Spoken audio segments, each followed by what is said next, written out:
Abraha was the governor of Yemen under Najashi. So Najashi, not the same Najashi as the one that the Prophet Sahaba emigrated to, but his father. That Najashi had conquered some areas of Yemen, and he had sent his governor, and his governor's name was Abraha. So Abraha was the governor of the Najashi in Yemen, and he saw his people every year go north. So he said, where are you guys going? So they said, we have to go to Hajj. He said, why? What is there? He said, there's the house of Allah. So he said, I will build you a house that is far better than any of your houses, and you will come for Hajj under here. So he built a massive cathedral because they were Christians, and it was out of glass and out of, can you imagine in Arabia to bring stained glass? Because they had access to these architects and whatnot. And he built a cathedral in Yemen, the likes of which he thought would become the biggest temple of Christianity in the entire Arabian Peninsula. And he then said, all of you have to come over here rather than going to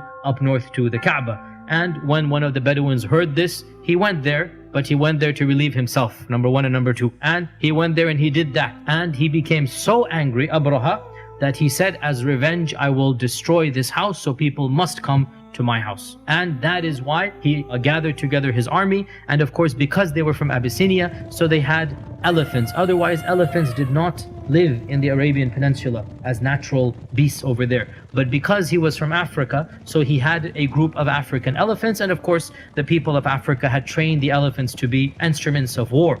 And this was when he marched to the Kaaba, and he went with his army of around, they say, some say 8 and some say 20 elephants. And the chief elephant, by the way, his name was Mahmud. And it is also said that the Quraysh left the city after making lots of dua. Abdul Muttalib is pleading in front of the Kaaba, oh Allah, we cannot fight this army, they're too strong for us, they have these elephants, they have these 1,000 men, whatever, you take care of it. And they then left to the mountains, and this is when they faced Mahmud to the Kaaba, and they are telling him to go and go and go, and he would not go. Even if they whipped him, they beat him, they bled him, elephant would not move. But whenever they turned him in any other direction, he would move in that direction. That is when large birds came. أرسلنا عليهم طيرا أبابيل ترميهم بحجارة من سجيل. So stones from Jahannam, imagine stones from Jahannam in this world, they're coming. And in front of their eyes, every stone hits an animal and a person, and he literally dissolves. His skin dissolves, and he becomes a pile of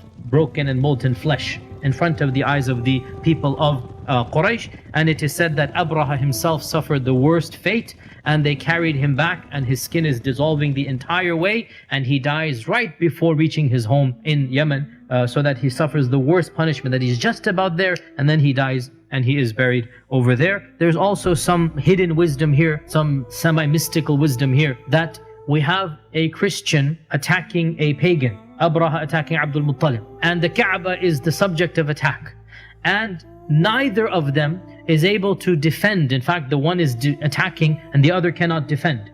And Allah defends the Haram. And who was living in the Haram at the time? Amina, and she must have been pregnant with our Prophet ﷺ. So quite literally, because he's born in the same year, a few months later, so this means Amina, when the incident of Fil takes place, our Prophet ﷺ is literally in the womb of Amina.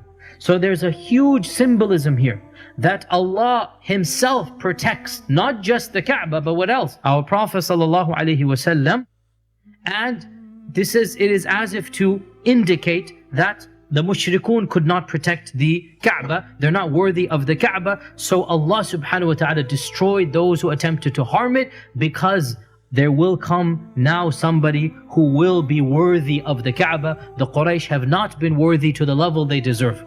So somebody will now come, and that is our Prophet ﷺ, who purified it of its idols, who made it the Qibla, and who returned it to the glory that it was, and that is the initial house that Ibrahim ﷺ built.